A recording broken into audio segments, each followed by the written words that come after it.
Alleluia.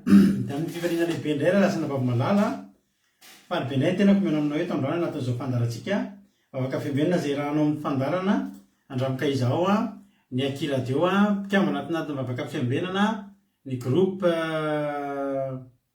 zay maresy andramoka izao page andramoka izao akiradio page da iny tompotsika menakavy de faly be ndray mahitanareo eto androany ary matoky siminy fa ifampahiry aminareo eto indray amin'ity androany ity tononona amintsika rehetra ny fiadanan'ny tompo ary de samy mahazo hery samy mitombo fahasoavana anatin'izao fionatsika amin'ity andro sabata mahafinaritra mirabantsika rehetra tratran'izao andro fahafinaretana andro masina izay nataon'Andriamanitra hitsara antsika izao de tononona amintsika rehetra fiadanan'ny tompo raha androany matonga miaraka aminay de tetena aminao hoe tonga soa ianao faly be mahitanao ary de tononona aminao ny fiadanan'ny tompo matoky fa engane ny ray adiny ray sasany eo zay raha antsika eto tsy fotoana velomaina fotsiny anao mampahiry anareo rehetra zay any Madagasikara zany Koweït sy ny toerana maro hafa mety hoe efa mihoatra ny amin'ny 12 alina amin'ny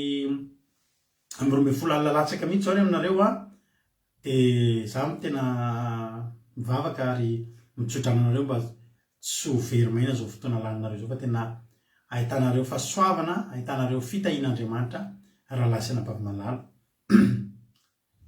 tonga soa ianao raha androany no vao tonga eto fa ny be zay mandray anareo raha hitanao mampahiry anareo androany de tonga avy indray amin'ny latsinainy fa latsinainy hatra amin'ny zomatsika eto miaraka eto anatin'izao fandarantsika vavaka fiambenana izao fa atsika rehetra zay fa paketo indray de tahiny tompo manokana raha nabaviama ny hiditra voalohany teto androany ao amin'ny izahao raha nabaviama misy tenin'Andriamanitra manao hoe izaho hiady amin'izay miady aminao ary izaho no hamonjy ny zanakao. Alleluia.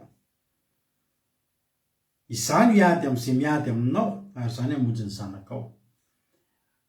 Tsy misy mahazo miady aminao fa Jehova miady amin'izay miady aminao ary ny zanakao, ny taranakao, ny ankonanao. Ninona mety zavatra zay atrehany amin'izao fotoana izao na mety misy zavatra ho atrehany de tadidio fa efa vonjen'Andriamanitra sady izy efa tahin'Andriamanitra sady izy no ny aminao raha nabavy iamaka de tahin'ny tompo raha nabavy ama zay ny tsodrano azo nabavy ama izay 49 25 tapany faharoa isa fasivy amby efapolo andiny fadimy amby roapolo tapany faharoa zany teny meko anao teo zany androany Sondolanerina Kodanela tonga soa Kodanela Yama Tojo Angelina Samina Andoandry Erikaraka Kodaleoni Razanazo Sylvie Mami Ida Rosemina de tahiny tompo i Marijo de Tsiry Amboaramiel dia Kodanela efa teneniko teo i Fontaine Lalanirina tonga soa ihany koa Fontaine Lalanirina Soameva Bersava Fabiola Nambintso Macrina Rantarina Marie Charline Silina Rosemina Erika Elka tonga soa Marijo efa nalobeko teo i Mapionna Felana Rakoto Rodine Marie Andrina Suzelle de tonga soa ihany koa i Falrahery Tovo Iladanna Lovlitina Tahiny Jesosy Razana Sosily fa nyteneniko teo Yama Noranora tonga soa Kadaka de tahiny tompo ihany koa i efa misasakala latsaka ny amin'ny zanabavy Angela any Chine koa toraka izany ihany koa tahiny Jesosy mahereza raha antanina Marie Charline efa nalabaiko teo Yama tsy sisorana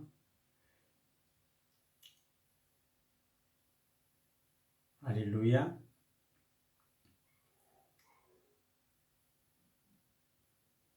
Ajaska Patitry Jonatana Eliana Berta tonga soa daholo nareo dia fiadanana tompony eo amintsika rehetrarehetra tonga soa mahareta hatramin'ny farany.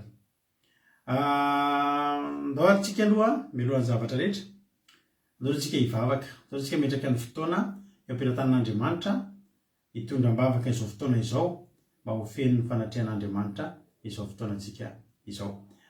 Ndao arytsika ampanosotsika na vavitsika Sylvie avy any Koety izy no ansininy efa midimy latsaka zao efa ifo maraina ranabavy Angela am'izao fotoana izao dia tenin'Andriamanitra no mamoa azy amin'ny toromasony dia tenin'Andriamanitra no rakofana mandritra ny tontolo andro dia ahery ranabavy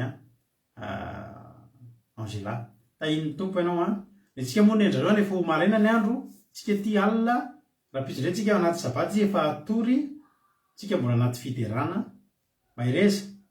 Tahin'ny tompo ndao tsika aloha hivavaka ametraka amin'ny fotoana am-pelatanan'Andriamanitra ndao ampanosotsika na vavitsika Sylvie any Koety izy no hivavaka ametraka ny fotoana am-pelatanan'Andriamanitra. Tahin'ny tompo raha vavy Sylvie anao ny fitenenana.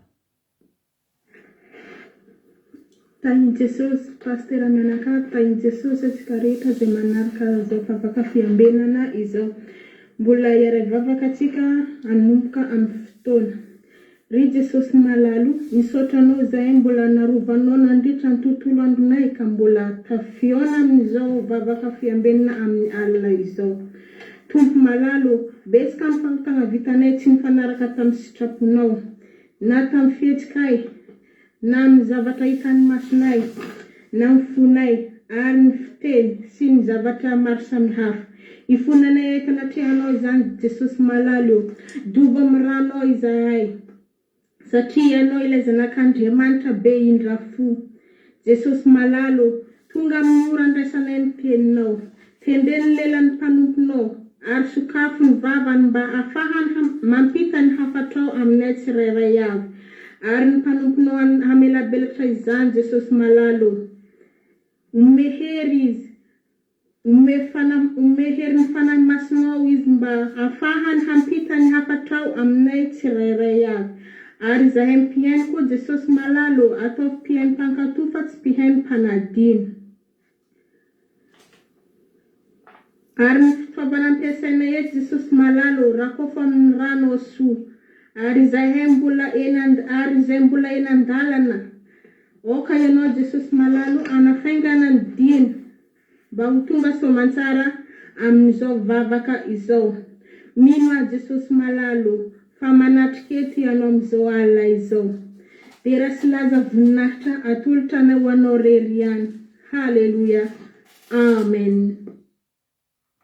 Halleluja. Makasitraka indrindra ny ranabavy Sylvie tsika tao anatin'izay vavaka matsiro izay netiny izay ametraka ny fotoana teo am-pelatanan'Andriamanitra. Dia misaotra antsika rehetrarehetra ny amin'ny ranabavy Marie-Jaune amin'ny efatra latsaka fefany izao rehefa sabata indray mifanohatra. Angela efa andeha atory raha pitsy maraina Marie-Jaune vao mifo dia mahereza nareo mahereza ilay tsy mitovy ora aminay fa dia sakrifisy isan'andro ny ataonareo fa dia Andriamanitra hamaly fitia anareo. Dia tahin'ny tompo dia mahereza hatrany hatrany. Fontaine Lalanirina, Koda Léonie, ranabavy Lina artizanay de Madagasikara, tonga soa daholo isika menakavy Rodine Marie, tahin'i Jesosy.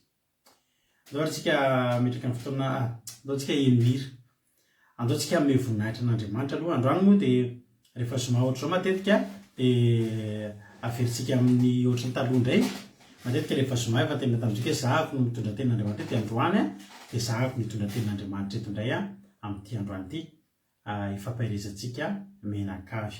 Ndao ary emira aloha tsika dia hitra amin'ny tenin'Andriamanitra ao anatin'ity zany anao maka toerana tsara maka baiboly dia ihany toritentsika rehefa eo ame voninahitra n'Andriamanitra tsika amin'ny tirity mihaino finaritra daholo.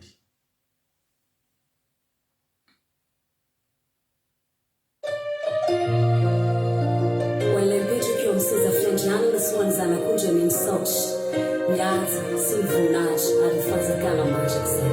Amen.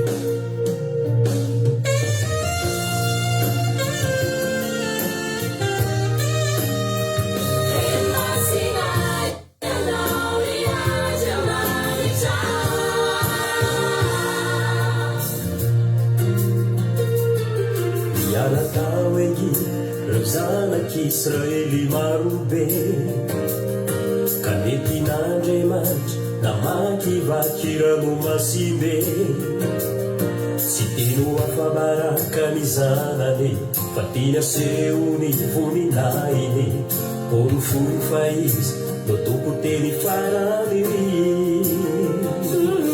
atsika maklafo mirehitravo fitoe sandraka sy mesary abed negotsy navelany wize tsy tiany afabaraka ny zanany fa tiany asehony voninahiny olo folo fa izy no tompo teny farany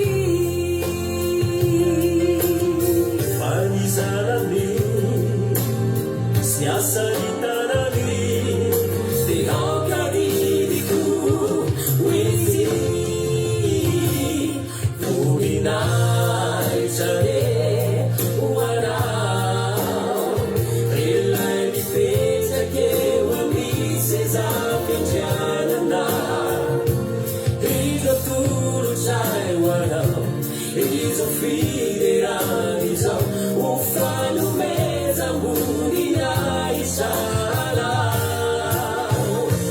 Fumina Isabe Wana Siwani Laiza Kutina Andriamanitra Lewa Zedi Marube Nyaraka Mirubiwe Emasina Yana Uria Andriamanitra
Isaorantsika an'Andriamanitra zany izy zany ame voninahitrin'Andriamanitra be mihitsy ny izy iny dia mahafinaritra be mihitsy ny klipy mahafinaritra ny feo mahafinaritra ny hira. Halleluja, amen. Ijery ten'Andriamanitra atsika ao bokin'ny Oseatsika no ijery fampahirezana androany. Raha misy mbola tsy voarava aloha milohan'ny ijerentsika amin'ny ten'Andriamanitra dia dia arabaiko zao nefa mbola tsy nahita vaovao aloha za erika anatra tahiny Jesosy Eliana efa narabaiko efa razana Monika efa nakasitrahako raha navavy Sylvie teo mibavaka matsiro dia Jesosy amaly fidianao tombosy dia mitombo fahasoavana dia tonga amin'ny ambony indrindra. Osea toko fa 1:10 ary novakitsika andininy voalohany hatramin'ny 1:10 zany hoe Osea 1:10 manontolo no ifampahirizantsika androany. Osea izay midika hoe famonjen'Andriamanitra moa dikany hoe Osea. Misy manontany zany inona dikan'ny Osea dia dikany hoe Osea dia famonjena fa ny tena marina kokoa famonjen'Andriamanitra ny dika zany hoe Osea zany. Ny bokin'ny Osea koa dia voalaza fa boky fitiavana, boky izay anehoan'Andriamanitra ny fitiavan'ny zanak'Israely tsy misy fepetra. Hitanao rehefa misy miteny hoe tiako izy inona tiako fotsiny tsotro zao izy. Halleluja, fitiavana tsy misy fepetra. Boky mitovy fitiavana mihitsy ny Osea ty.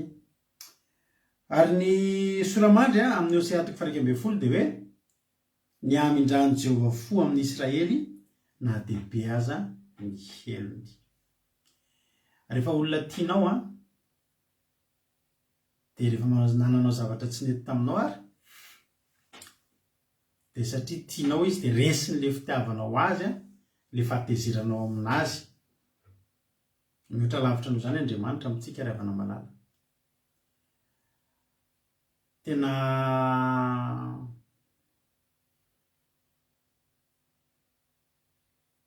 ahitantsika hoe tahaka ny ahoana ny endriky ny fitiavan'Andriamanitra, ohatry ny ahoana ny fatra ny fitiavan'Andriamanitra asianao ty.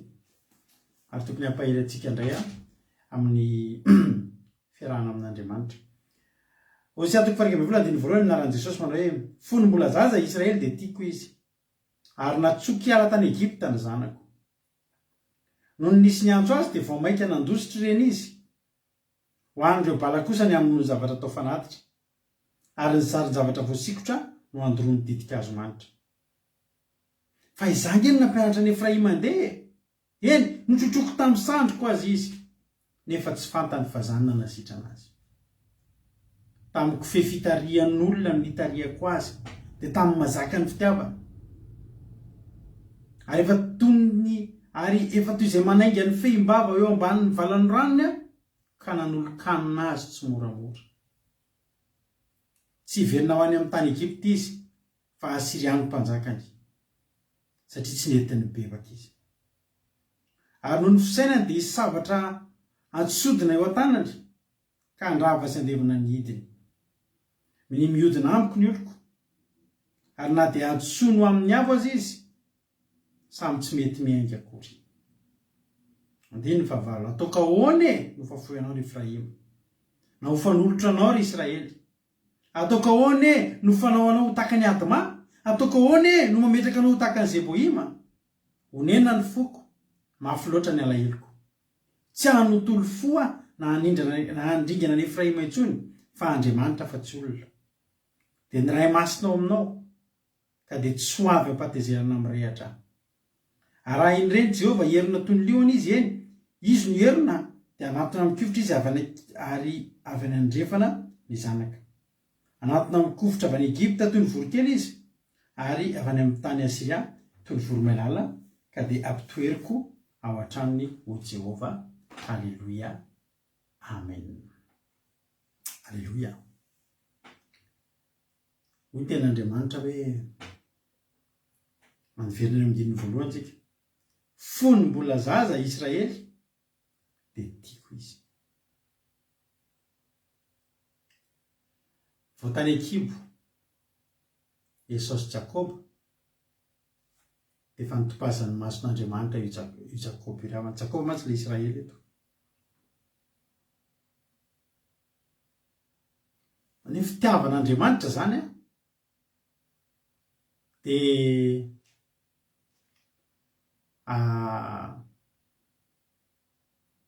mbola voatany akibo dia efa teo.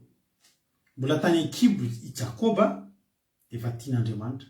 Ahoana moa ry havana raha isika no mandinika? Raha miteny Andriamanitra hoe ataoko ahoana ny fahafoy anao ry Efraima? Mora ve manadino an'izany olona mbola tsy nisy kory? Mbola tany akibo dia efa tianao? Tsy hoe voatianao omaly? Raha voatianao omaly iny androany ianao ny antany mety mbola moramora aminao ngamba ny manadino an'iny. Fa efa tramo mbola tany akibo dia efa tiana. Ahoana no hahafoizana an'izany? Raha ny Andriamanitra tena ataoko ahoana? Sarotra ny mahafoy an'izany. Sarotra.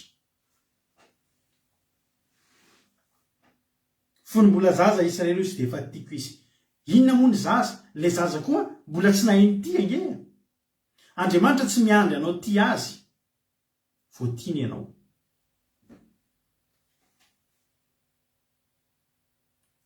Tian'Andriamanitra meloa isika. Mbola tsy haintsika izany mity zany ohatry ny ahoana. Dia efa tiany zaza ianao. Alleloia. Ary ny tena Andriamanitra hoe ary natsoky hiala tany Egypta ny zanako. Ity teny ity dia izao. Iza moa Egypta? Egypta dia firenena fahavalon'Andriamanitra. Nefa izy atsoky hiala tany Egypta ny zanako, izany hoe misy zanak'Andriamanitra any amin'ny firenena fahavalony. Izany hoe avy any Egypta no atsoina hivoaka avy any Egypta. Dia fantatritsika tsara ny tantara. Fa tantara ngeza be tao amin'ny Baiboly mihitsy izany zanak'Israely tany Egypta zany. Ary tany Egypta no andevo ela indrindra ny zanak'Israely. Misy fotoana ny zanak'Israely babo 70 taona, misy fotoana babo 70 taona, misy fotoana babo 70 taona. Fa zao tany Egypta 500 taona. Jesosy rehefa fantatritsika tsara fa rehefa tamin'i Jesosy mbola kely. Raha jerentsika any amin'ny Matthieu Matthieu toko faharoa. Matthieu toko faharoa manomboka amin'ny 17 vakitsika. Nitondran'i Josefa ny Jesosy sy Maria nandositra nakany Egypta. Ary nefa lasa nandeha ireo indro nisy anjelin'ny tompony sy tamin'i Josefa tamin'ny nofy. Ka hoe mifo azy ianao, eto ny zazakely sy ny reniny ka mandosira ny Egypta. Ary nitoerana mandra-pilazako aminao. Fa Herode efa nitady ny zazakely ho vonoina. Dia nifoy izy ka nitondra ny zazakely sy ny reniny raha mbola alina dia lasa nakany Egypta. Ary nitoetra tany izy ambara-pahafatin'i Herode mba hatateraka ny teny nampilazain'i Jehovah ny mpaminany hoe natsoky hiala any Egypta ny zanako. Le tenin'Andriamanitra tany amin'ny Osea zany dia efa tandindona teo amin'ny Jesosy ihany koa. Mahavariana fa tena mety amin'Andriamanitra mihitsy tsy mandefa ny zanany any Egypta io dia atsony amin'izay avy any.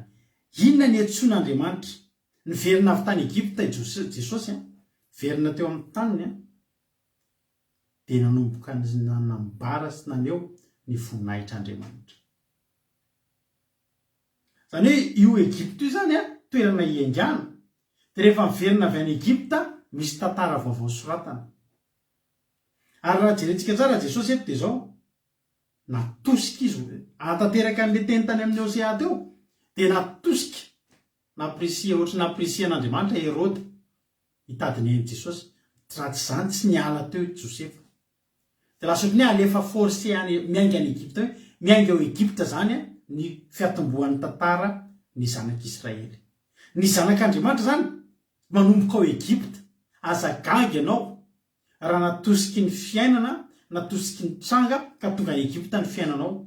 Mety androany, mety talohan'izao. Fa tany ianao no natsoina.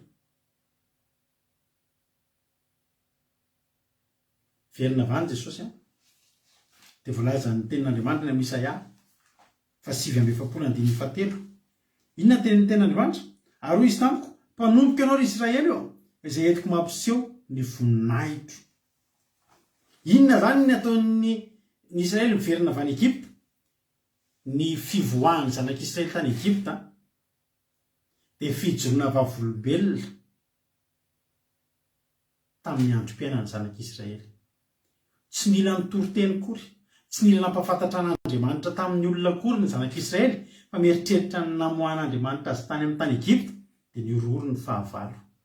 Tadidina iny nataon'Andriamanitra, tadidina iny nataon'ny Andriamanitra ny Hebreo tamin'ny Egyptianina ozy izy. Raha sy tany Egypta ny zanak'Israely, tsy nahitareo andana tohatra, andana nambara tonga fitiavana izay naseho an'Andriamanitra azy. Ny fialan'ny zanak'Israely tany Egypta zany ny nitoerany tany Egypta aloha dia zao, tany izy nahita fijaliana. Tany rojo vy ny hitany, rojo vy dia kapoka, dia tsy mihinana raha tsy tsemboka. Eo mihitsy ny anehoan'Andriamanitra. Nisy tantara izay tadidinareo, nisy film taloha nalaza be mihitsy, efa nahita ny taloha ngambontsika, Madame Doubtfire. Isan'ny efa nahita an'ilay film hoe Madame Doubtfire. Izy iny Robin Williams ny joué anazy. Le nisaraka izy mivady, dia tiany be mihitsy nefa ilay zanany.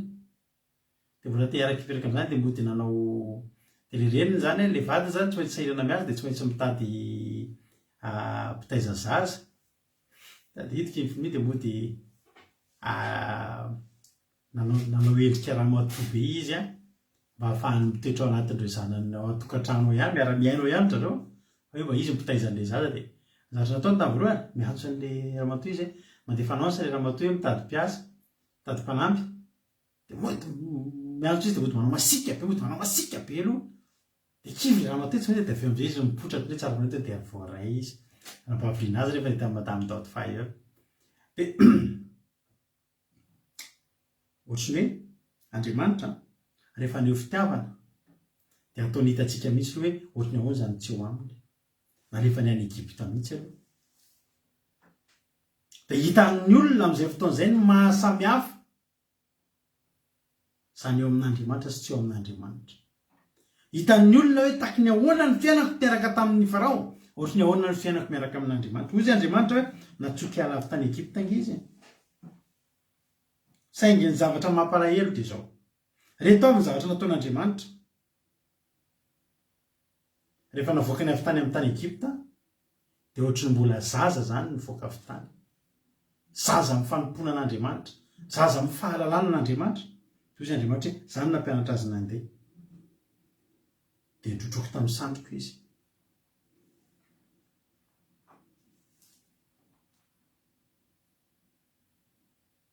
Ary tsy fantatry ny zanak'Israely, fanarara ny zanak'Israely.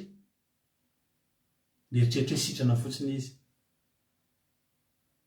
Hoy Andriamanitra hoe tsy fantany fa zangeny nanasitrana azy. Misy tena Andriamanitra amin'ny Osea eo ambadika elo. Osea 7:7.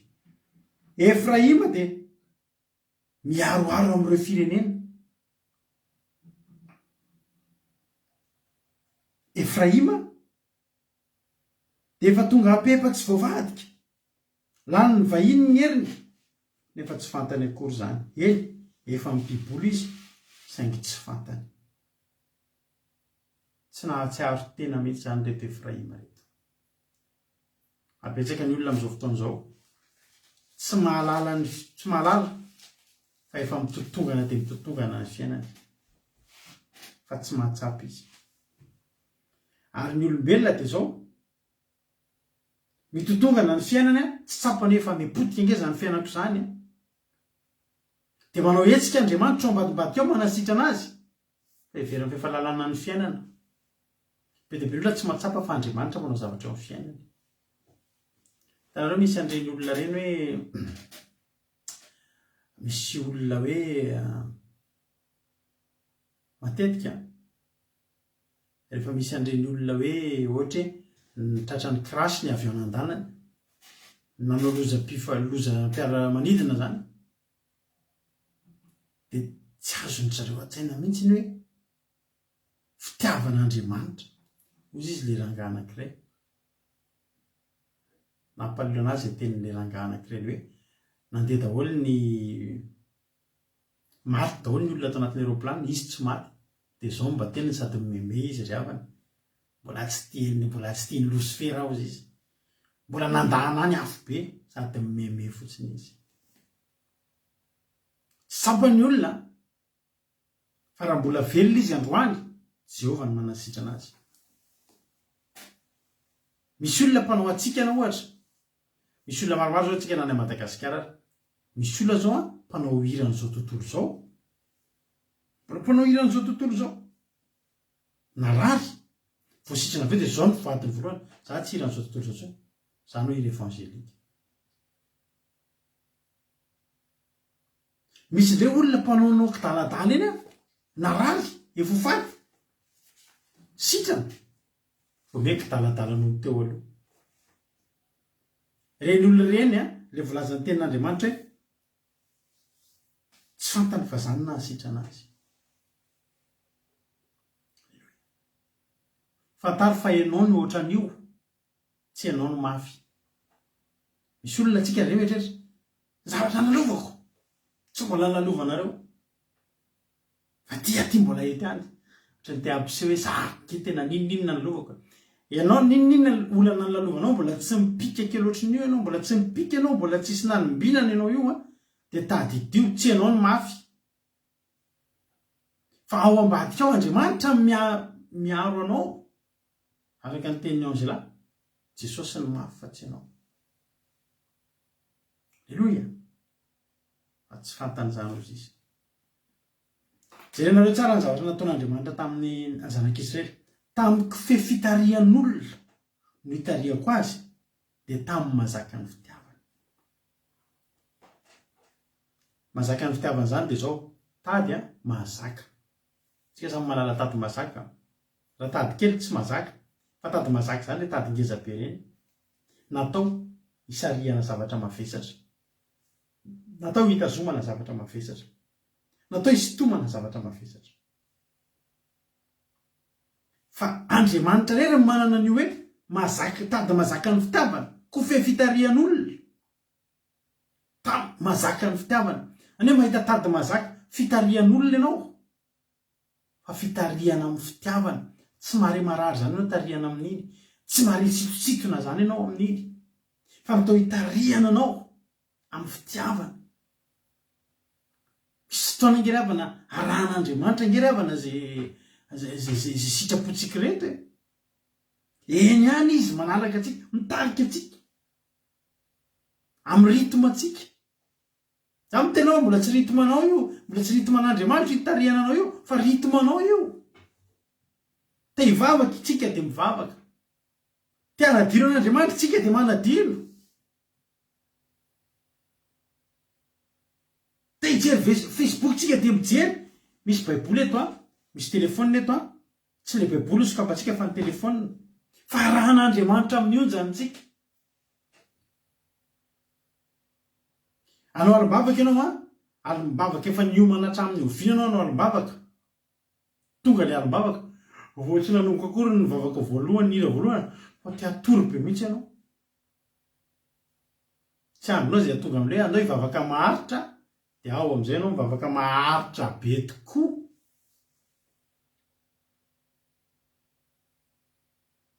raha arakaraky ny zava-bitatsika ny valim-bavaka azotsika betsaka tamintsika reto ny tsy nandray valim-bavaka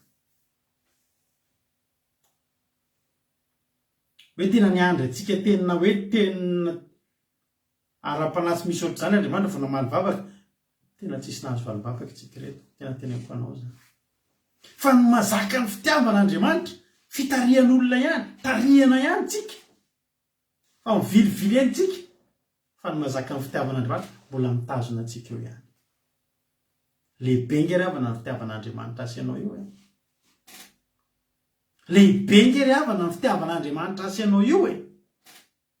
tady hafa kely ny tazomana asa ianao mbola tonga eto androany io tady hafa kely ny tazomana anao tsy rojo vian'ny farao tsy rojo vian'ny farao ny mpanompo sampy sarotiny rehefa omeny dadarabe ny olona ray zavatra atao ohatra hoe malohany atorynareo de tsy maintsy mihosotra nyity zavatra ty ohatra tsy azo adino iny raha adino iny loza no mitranga matetika mampahelana nareo de zao misy aminareo mieritreritra hoe tena mamparaka kafany aty tena zazany tena nisy vadiko zay tamin'Andriamanitra tena kapohana tena tsy vitako le izy tena raha devoly no ny tomponao efa tapatendy ianao ohatr'izay raha devoly ny Andriamanitsika efa tapatendy asa famparakitsika rehetrarehetra ohatr'izay ravana tsarana Rado tena tsy nitandrina sabata tamin'ny anina tena zao narary mafy zao de tena potika aminy tena raha devoly no ny tompontsika tsisy tetontsika androany afabaraka potika fiainana raha zao fomba fanompotsika zao ny devoly rehefa manana mpanompo izy tonga misy mpamosavy zay natao délivrance de afaka izy rehefa afaka izy de namoaka ny secret de zareo isaky ny lakamisy tsy nambolana mosa isaky ny lakafandro lakamisy de mivory daholo ny mpamosavy misy toerana ivorindry zareo amin'ny roa maraina manomboka amin'ny fivoriana fa zay tsy tonga eo misy zavatra mahazo zay amin'ny fiarahamonina eny misy kapoka mahandrivy amin'ny roa maraina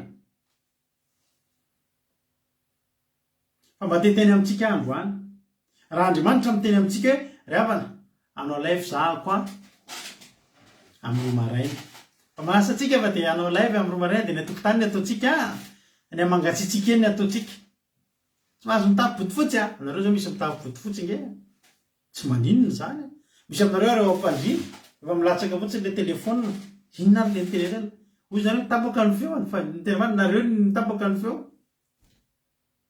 manompo an'Andriamanitra ngetsika ravaka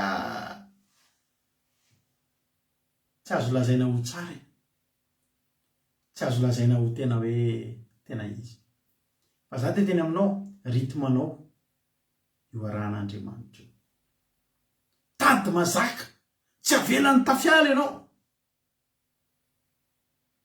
fa voatazonao ihany ianao na de mikivilavila ny vilivily nge ravana rehetra zanak'Israely rehetra jereo na de ny faharoa noho nisy ny andro azy de vao maika nandositra reny hoan'ireo bala kosa ny amin'ny nohony zavatra tao fanatitra Jehova ny namoaka azy avy tany amin'ny tany Egypta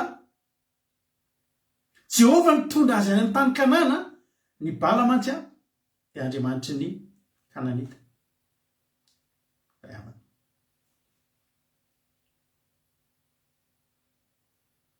raha isino fotsiny zany tena tanatina fahoriana amin'ny fiainanao tany Madagasikara ohatra fotsiny teniko anao resahirana be zany anao tany Madagasikara fa tany anao nivavaka be Jesosy io teko ange anao Jesosy tompony sitraponao nitahiny tompo ianao tonga aty andafy am'izay anao ohatra ho any teneko tsy hoe aty andafy kory ny hoe paradisa fa atyko saloha de tsara noho ny any tanàna angamba ny fiainany za moa zany de anisan'ny mitsiko foana izy mahita an'ireny olona miteny hoe fiainana ty andafy nga ratsy fiainana ty andafy aka tonga avy ianao aty de mivavahapy etra amin'Andriamanitra ny fiainana tsy ratsy zany aty izy avy miteny fa ratsy ny fiainana ty andafy ny any Madagasikara ohatrany zao tsika ody daholo tsy marina zany miankina amin'ny fifandraisana na iza koa ianao na izy rehefa eo amin'Andriamanitra ny fiainanao aty andafy mahafinaritra ao anareo izay tsy aty aza mihaino an'ireny le misy olona mitantara de ohatrany hoe afo be aty andafy ohatrany hoe any amponja fiainana ty andafy tokony fianarana tsy aloha vola nisy fahasalamana tsy aloha vola tsy miasa ianao fa tsy manana asa ianao mbola omena karama vadinao omena vola mitaizany zanakao aiza rehefa nisy fiainana ohatr' zany manana asa anao ajaina tsara ny asanao tsy izany hoe irahira botry zany anao tsara mafinaritra ty andavy tsy azatsaritra fa tsy hoe zay koa ny tentsika fa raizina hoe tany anao dia nampalahelo ny fiainana dia avy am'izay tonga ty anao dia lasa Andriamanitra ny frantsay zany nandronao ditikazo manitra azonao tsaina ve le fahadisopana tenan'Andriamanitra ry havana izy nampianatra antsika nandeha izy nitrotro atsika izy nahdongadonga kely atsika dia inona fa trotro ny olona rehetrarehetra alohany anao baka anala baka any am-piangonana taony mangatapitahiana fa mivaly ny baka ny afaka manao fety anaty karaoke ny tsy afaka mamono eritreritra anaty karaoke mba nisy olona tonga ve nandeha nitady fiangonana tany amin'ny fiangonana nangatahany fotoam-bavaka fangataham-bavaka mba tonga tany nandohalika rehefa afaka baka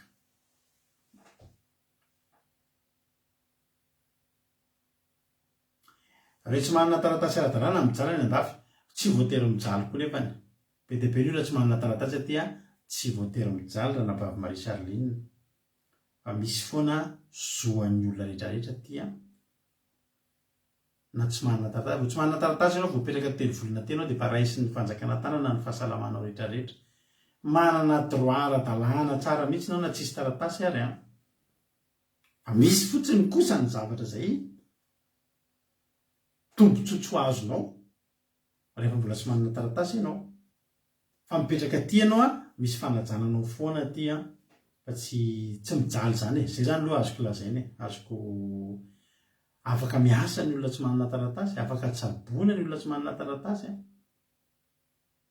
zay aloha ny amin'iny tsy resaka lavabe momba an'iny tsika fa ny fehany azoko lazaina dia zao hoe mahafinaritra ty fa raha tsy nafinaritra ty fa nody daholo zay dia nanompo sampy lasa ny zanak'Israely nanompo sampy neveretretinao ny fomba fitantan'Andriamanitra azy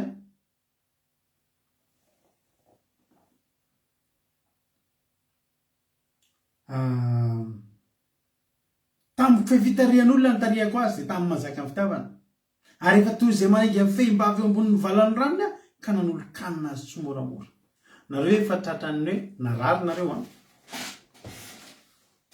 ho an'izay mbola manana reny ka ny ainan'izany hoe fahazazana narary dia manahoana rehefa eo mama voakarakara ohatr'izany ny endrika hita eto ary efa toy ny manainga ny fehimbava eo ambonin'ny valan'ny ranony sokafa namoramora ny vava eo ampatoriana dia manolo-kanina tsy moramora tahaka ny ahoana moa izany nanomezan'Andriamanitra ny mana ry havana tsy nitatitra tsy mively fariho fomba fiteny fa nioty fotsiny ny zanak'Israely ary ny tao amin'ny tany Kanana tsy namboly tsy niasa tany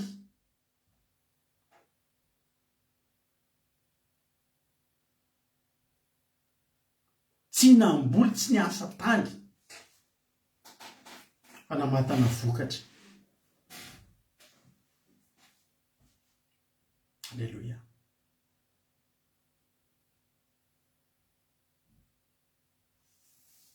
zany ny fomba ny tantanan'Andriamanitra ny zanak'Israely itry teo olona avy tany amin'ny fanandevozana ianao teo omena zavatra ohatr'izany fa inona nataon'ny zanak'Israely mbola nitsitaka tamin'Andriamanitra ihany izy ny ten'Andriamanitra hoe mini miodina amiko ny oloko any amin'ny 17 ary na dia atsoina ho amin'ny avo azy izy samy tsy mety miainga akory fa mini miodina hita zao io Jehovah fa mini miodina atsoina ho any amin'ny avo ny atsoin'Andriamanitra tsika tsy ho any ambany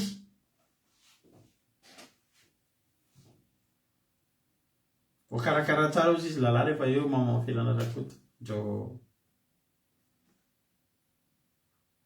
amen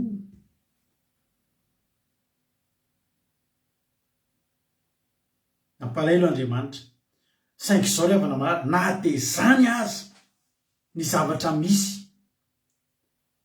nataon'ny zanak'Israely. Voaporofo fa ny Hosea de fanehoan'Andriamanitra n'ilay fitiavana tsy misy fepetra. Misy hitantsika hoe tamin'ny vaovao aty andavy aty misy an'ilay lehilahy anankiray namono ny vadiny. Nyvonoany ny vadiny de avy eo nidorany tamin'ny afo ny razana de tratra ihany moa izy. Ohatra le izy tany Madagasikara farany iny ihany vadiny ihany namono azy. Le tany Madagasikara moa tsy hoe vadiny fa olona akaiky ihany zareo fa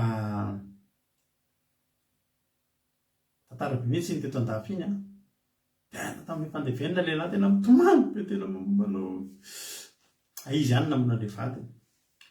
Nahakasika anahako le tenin'ny renin'iny lehilahy iny tamin'ny hitan'iny ngambitsika le natao fa nalaina feo sary izy hoe mbola tianao ve ny zanakao iny na mpamon'olona ary mpamon'olona nge ny zanakao iny ratsy nge ny zanakao iny de zao ny zavatra nytenen'le mamany mpamon'olona iny ary tsy mahakasitraka amin'ny famonon'olona fa nefa tiako foana iny satria zanako. De tianao ve nefa n'olona efa mpamon'olona? Eno izy izy mpamon'olona iny fa zanako iny de tiako foana. Nakasika anazy zavatra nyteneniny zay. Mihoatra noho izany Andriamanitra, mihoatra lavitra noho izany Andriamanitra ry havana malala amintsika rehetrarehetra rehetra. Alleluia. Hoy ten'Andriamanitra hoe ao amin'ilay 9:9 nisy zavatra hoy ten'Andriamanitra ny tsisy zavatra zay tsy hain'Andriamanitra tao, tsisy.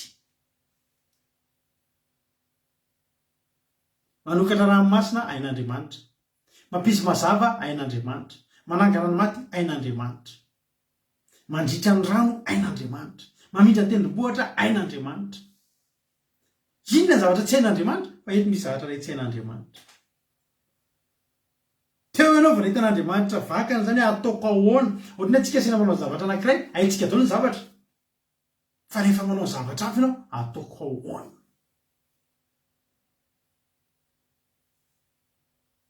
Etaloha rehefa ny azako taloha mamboatra ordinateur.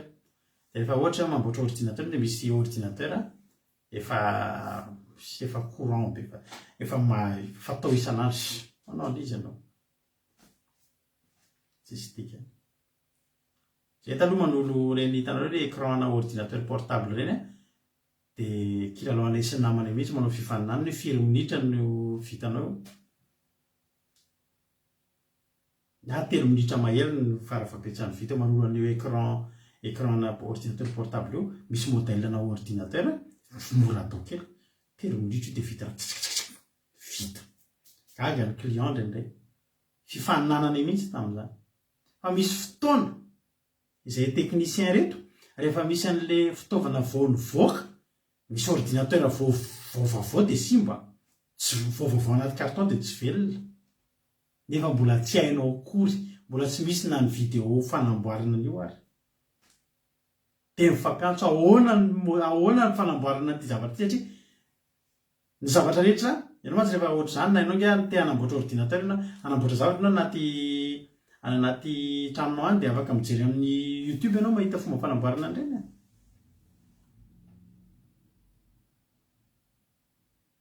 De eo hoe ataoko ahoana ity?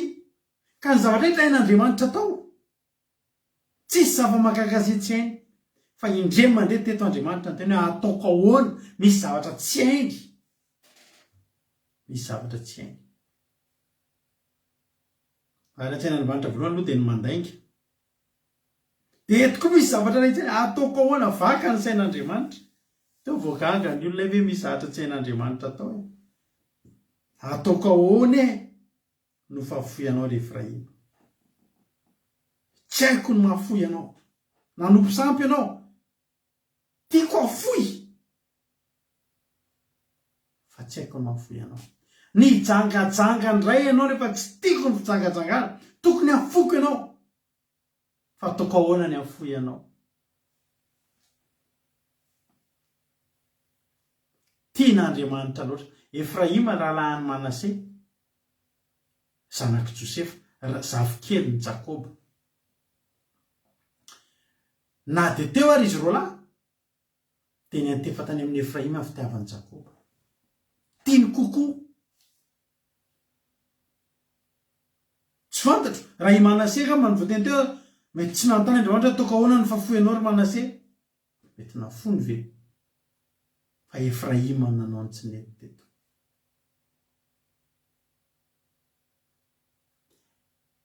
Fantatrao ve ravana ianao io hoe tena tian'Andriamanitra? Mety mbola tsy fantatrao zany fa teneniko anao eto androany fa tena tianao Jesosy. Tena tianao Andriamanitra. Ary tsy azo isalasalana ny amin'izany. Fa tena fitiavana mandrakizay hatramin'ny ianao mbola tany amboaka ka hatramin'ny omaly, hatramin'ny androany mandra-pahafatonao dia tian'Andriamanitra ianao. Nefa hatramin'ny ianao tany amboaka, omaly, androany, inona no nataonao? Fo isa amin'ny ratsan-tanana ny zavatra tsara nataontsika teo amin'Andriamanitra. Fo isa amin'ny ratsan-tanana. Fa ny zavatra ratsy tsy voatanisa. Fa mbola ity zasy ianao eto androany. No ninona mahatonga antsika isanao eto androany? No fitiavan'Andriamanitra antsika. Fitiavan'Andriamanitra no mitazonanao io. Fitiavan'Andriamanitra no mahatoy izao asy ianao io. Ataoko ahoana no fahafohy anao ry Efraima? Na ho fanolotra anao ry Israely? Ataoko ahoana no fanaonao ho tahaka ny Adma? Ataoko ahoana no fametraka anao ho tahaka ny Zeboima? Iza moa Adma? Iza moa Zeboima? Genesis 2:7. Zany hoe misy any teo no nafon'Andriamanitra zany.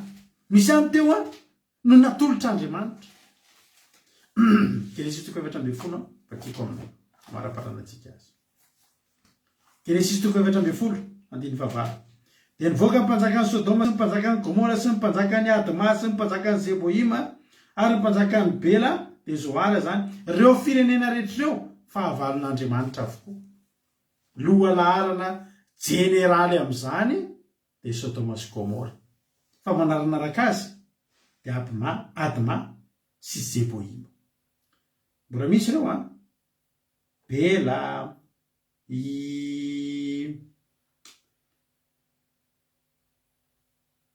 mpanjakan'ny Elama, Tidala, Goima, Amrafela, Sinara, Arioka, Elasara, rehetrarehetra zany fahavalon'Andriamanitra. Fa ny tena efatra tena ataontsika hoe tena ngeza indrindra, grand izy ny fitenitsika izay. Sodoma sy Gomora dia Adma sy Zeboima. Zany hoe reo nafon'Andriamanitra. Reo tsy olona tamin'Andriamanitra nandoro andreo tamin'ny afo. Nandevina andreo tamin'ny afo sy ny solofara. Fa eto misy zavatra nataon'ny zanak'Israely tsy dia mifanalavitra amin'ny nataon'ireo. Vaka ny sain'Andriamanitra. Raha i Zeboima sy Adma ty raha i Sodoma sy Gomora ty efa naringa akoatrany tsy teo. Fa ny tena problème dia zao. Zanako reto.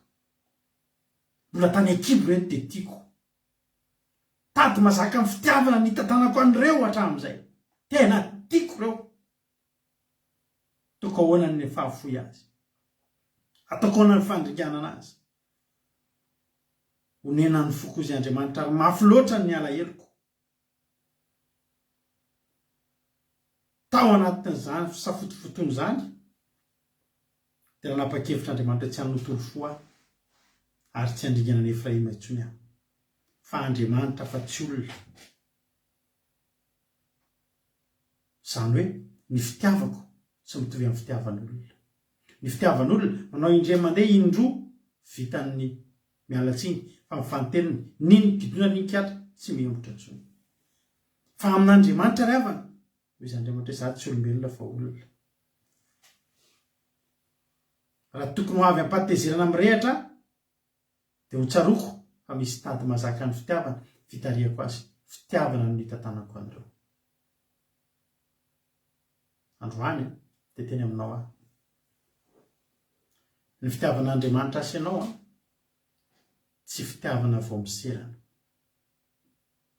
tsy fitiavana taitaitra, tsy fitiavana ankizy,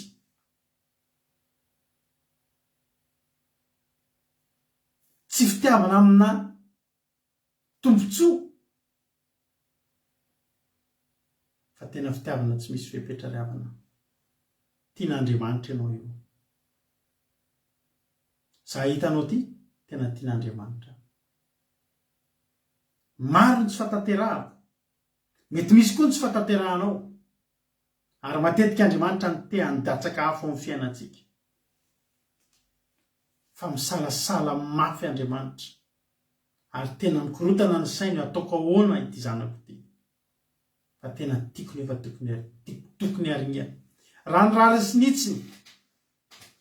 sinitsiny, efa etsika ny haringana. Raha ny rariny sinitsiny olombelona, efa tsy ohatrony zasy ianao. Fa noho ny fitiavan'Andriamanitra, dia ndretsika mbola teto. Araka ny tenin'le vehivavy renin'le lehilahy teo, le mpamon'olona, ratsika ino izy izy? Mpamon'olona nge ny zanako ao eno izy izy. Mpamon'olona izy, fa zanako. Ary tsy afaka mahafamy fitiavan-dreny ato anatiko izy izy. Za nge renino izy izy. Hainareo ve za fitiavan-dreny zany? Ary manina le an'le reniny. Tsy le reniny nge no ny vonony. Tsy manome ranony le mpamon'olona, fa miezaka mandray ny toeran'le reny. Nefa neny reto azy, ny zanak'Israely Andriamanitra mihitsy no nanontany. Andriamanitra mihitsy no nasiany ratsy. Fa mbola izany Andriamanitra ataoko ahoana ny fahafoyanao rehefa iny. Ataoko ahoana ny fanolotra anao rehefa tsy foko atolotra ny afo ianao. Tsy foko ianao.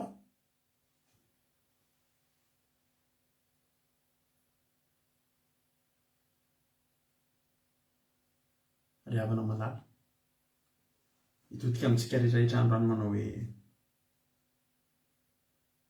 sambatritsika manompo ny Andriamanitra fitiavany. Ary za tena teteny aminao hoe araroty. Fa ny Andriamanitra ohatran'io tsy hitanao indroa. Io Jehovah Andriamanitra tompontsika io tsy hitatsika indroa io. Tsy mahita an'io any akafa, tsy mahita ohatran'io tsika. Na hoaiza na hoaiza. Fa izy rery no ohatran'azy. Fitiavany rery no ohatran'izany fitiavany izany. Famindram-pony rery no ohatran'izany. Da iny tomponsika menakavy. Mahiresa. Tamin'Andriamanitra mahery any any. Mbola hitoy hitantana sy hitahantsika. Indrindrindrindra. Andriamanitra ny mbola hitoy hitia an'asy ianao foana. Fa tena tiany ianao ary tsy fody. Ary fitiavan'Andriamanitra sy ianao dia fitiavana mandrakizay. Samita iny tompo no hiezaka tsika ity an'Andriamanitra. Tsy hanana ohatran'izany tsika, aika izany na manao andretrera tian'Andriamanitra foana. Ndao mba hiezaka tsika manomboka androany. Hoe za koa Andriamanitra mba hanao, haleloia, sy hahafaly anao.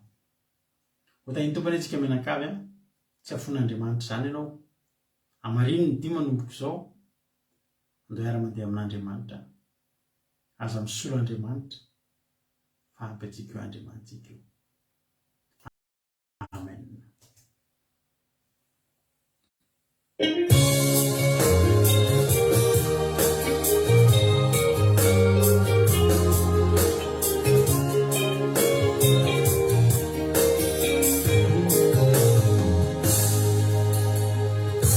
Fitiavana mandra izay no nitiavako anao. Tsy misy mahasolo na hoaiza anao zaho miantso avy manatona ty. Zaho Jesosy te hizara fity. Fitiavana mandraky izay no nitiavako anao. Tsy misy mahasolo na hoaiza anao zaho miantso avy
fitina non itiavako anao reritine sao miantso avy manatonati sao jesosy te izara fitiavana tsy atankalo sady tsy azo vidina no nitiavako anao reritine sao miantso avy manatonati sao jesosy te izara fiti fazanako sasanitanako aditiko fona naone tsy maintsy kolokoloko satria nananiko fotona mampalahelo eraerakanona fazanako sasanitanako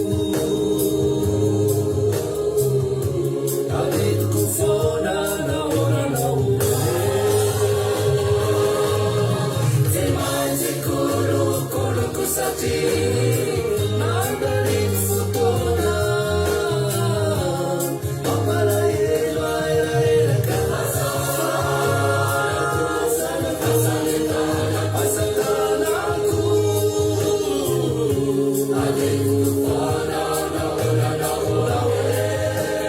naone tsy maintsy kolokoloko satria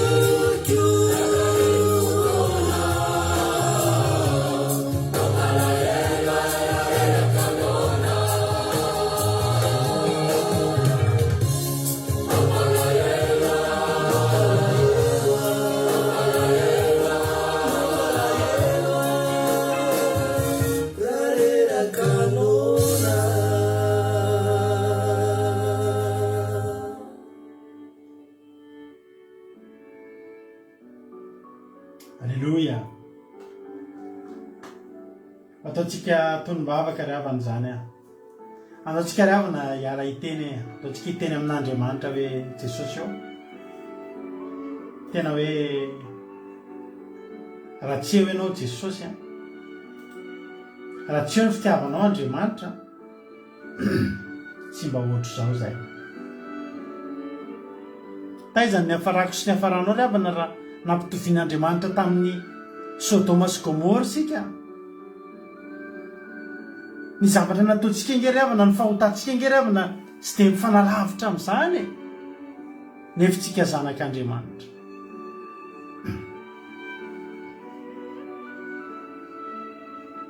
taontsika hiteny androany hoe saotra Andriamanitra ny amin'ny fitiavanao ary ararotiko Andriamanitra ho ararotiko Andriamanitra ndao rehefa nararotintsika izany fitiavan'Andriamanitra zany ndao rehefa tena ararotintsika zany hoe fitiavan'Andriamanitra tsika zany tena hiteny mihitsy tsika hoe Andriamanitra ho ararotiko izany fitiavanao zany hiezaka nakaiky anao Andriamanitra hiezaka hitianao Andriamanitra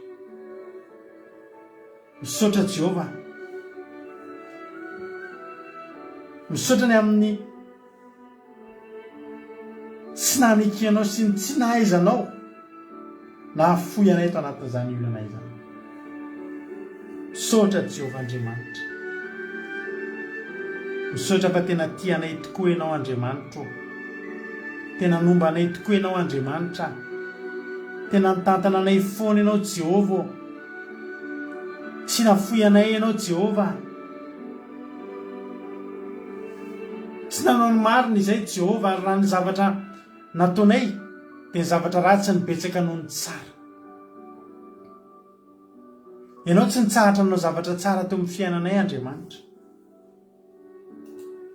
ary misaotra anao tsy nandringana anay tao anatin'ny faharatsianay Jehova misaotra ny amin'ny fitiavanao ankehitriny tsapanay fa ianao tokoa no nampianatra anay nandeha ianao no nitrotro anay ary ianao no nanasitrana anay nandray Jehovah Andriamanitra ho dinay tsy fantatra ny soa rehetra izay efa nataonao teo amin'ny fiainanay Jehovah Andriamanitra fa androany tena ho tsaroanay izany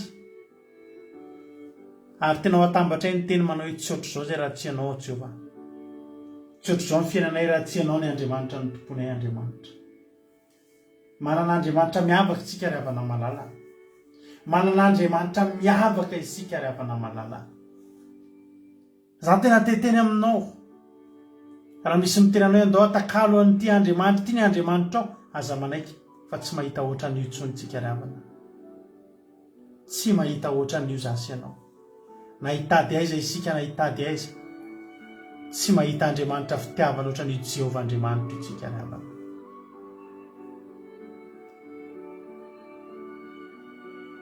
ilay tsy manisa ny fahotantsika ilay namela ny fahotantsika no saromany ny fitiavany ny fahotantsika ary havana malala ahoana ny tsy sorantsika azy ahoana ny tsy dia rahantsika azy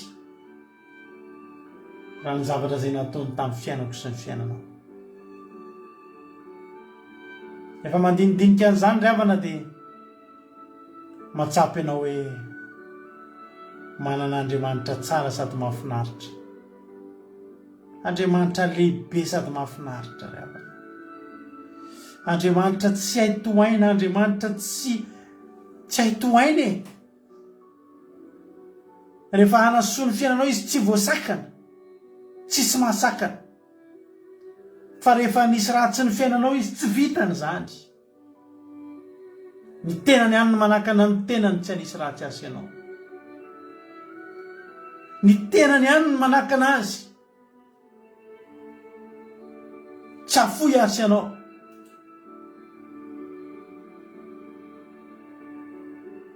manao zavatra kely anankiray mba tsara farak'izay kely tsika valim-pitingeza be no men'Andriamanitra atsika zavatra kely tena farak'izay kely ny zavatra mba ataontsika men'Andriamanitra valim-pitingeza be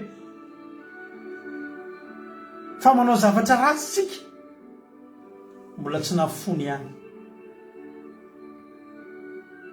andaotsika n'olotra fitiavana azy ry havana andaotsika anaty vavaka ao anaty tokantramonao ianao amin'izao fotoan'izao andaotsika hivavaka maharitra kely androany andaotsika hivavaka maharitra kely androany dia andaotsika tena hiteny androany hoe Andriamanitra tsapako ny fitiavanao Andriamanitra tena tsapako ny fitiavanao Andriamanitra tena resy lahatra Jehovah fa manao zavatra ngezabe amin'ny fiainako ianao Jehovah ary tonga eto izay androany amin'ny voninahitra ny naranao tonga eto izay androany amin'ny voninahitra ny anaranao lehibe Jehovah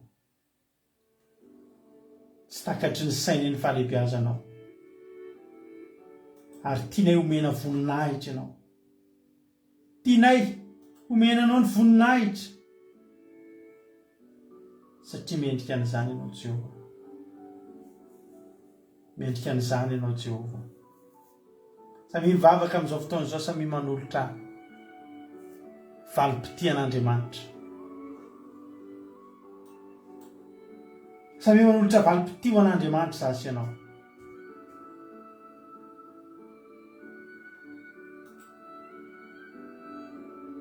ao anaty vavaka ao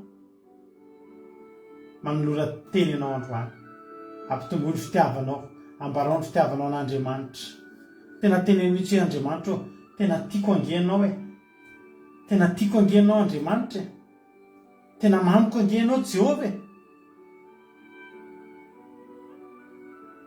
ary tsy misy atakaloko anao Andriamanitra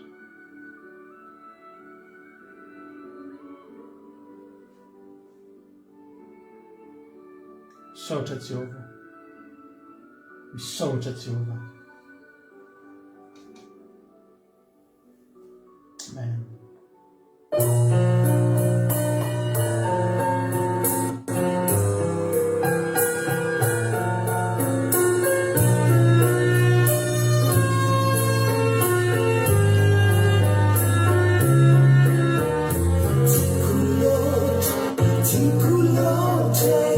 Fitiavan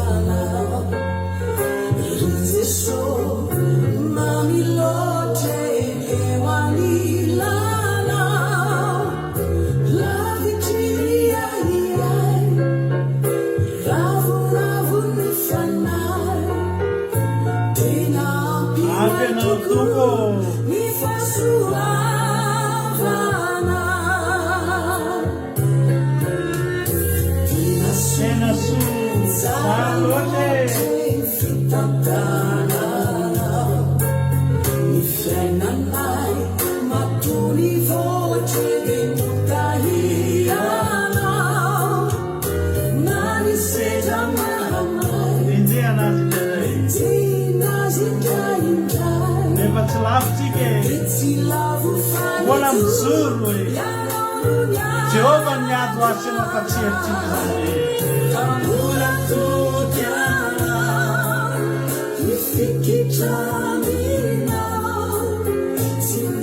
Menda tizosio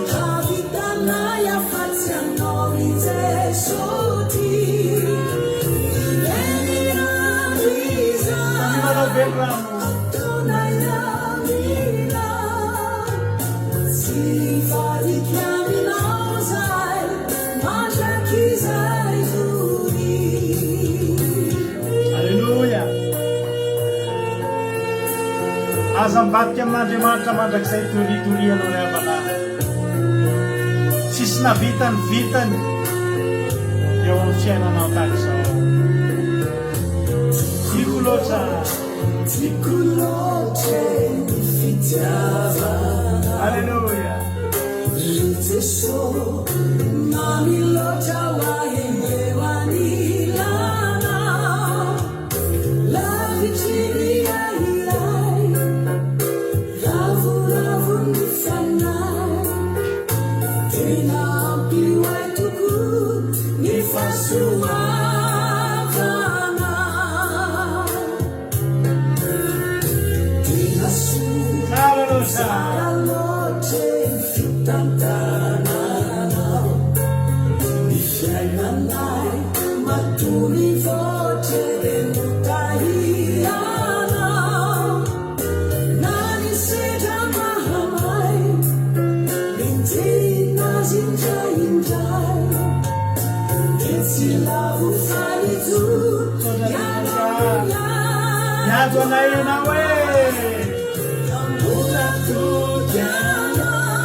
Zavatra tokana mba azontsika atao ry havana manitsika fity amin'Andriamanitra ty zao. Efa matetika solafaka ihany tsika reto. Dia andao mba tsy vadika aminy intsony. Zany ny velorano ataontsika amin'Andriamanitra androany hoe za Jehova. Betsaka zay efa solafaka nahazo azy. Mbola teo foana ianao. Tsy ny tsara araka ny tsy fataterahako ianao Andriamanitra. Fa mbola nisaromanao ny fahasoavanao foana. Araka ny teko anao ry havana hoe ny devoly ry havana rehefa ny olona miaraka aminy. Rehefa tsy manao zay tiany dia alainy baraka ry havana. Ka raha zavatra tsy vitantsika teo anatran'Andriamanitra ry havana ny nalan'Andriamanitra baraka atsika. Efa maty ny fahafahambarakitsika ohatr'izao. Fa inona nataon'Andriamanitra? Nafeniny ao ambany elantsika. Nafeniny. Saromany fitiavana. Dia nafeniny ao ambany elany tsy navelany ho afa-baraka sy anjanja. Notakonany ny fitanjahantsika. Andriamanitra rehefa natenanao tsy nety Adamaseva. Niezaka ihany Adamaseva nanakona ny fitanjahany tamin'ny ravikazo. Fo izay Andriamanitra na dia horoako ato anatin'ity saheteny ity aza. Avia ty aminoko biby. Andatsahako raha. Ary ty anaovako akanjo amin'ny volom-biby. Mbola Andriamanitra no nisairana tamin'izany. Tianao Jesosy a. Tiantsika Andriamanitra. Aza tonoana mandrakizay zany. Hivavaka ho an'ny firenentsika amin'izao fotoana izao. Mampandrosotsika anabavitsika iama hivavaka ho an'ny firenena. Mampandrosotsika anabavy iama amin'izao fotoana izao amin'ny firenena. Ny tompo anabavy iama hanao ny fitenenana. Alleluia, Pain Jesosy tsika rehetra. Alleluia. Pain Jesosy tsika rehetra izay tonga amin'izao fandaharana zavaka fiambelona izao. Mbola revavaka tsika amin'ny antsika fotoana. Alleluia. Misaotra anao izay dia malalo tanteraka teto fotoana rehetra androany. Misaotra Jesosy satria tsy tamikerinay izany. Misaotra satria noho ilay fitiavanao any Madagaga mbola navitanay nanao izao fotoana rehetrarehetra izao.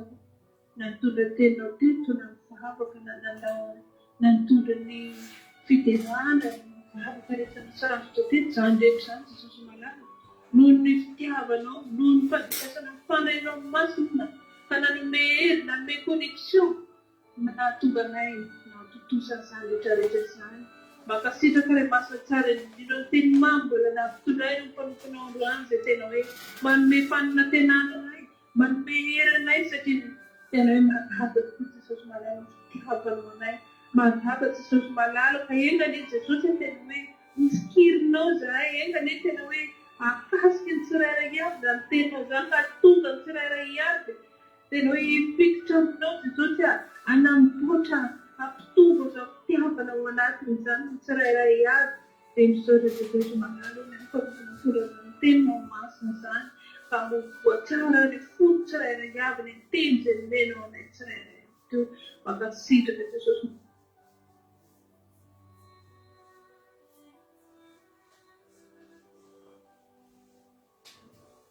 Alleluia.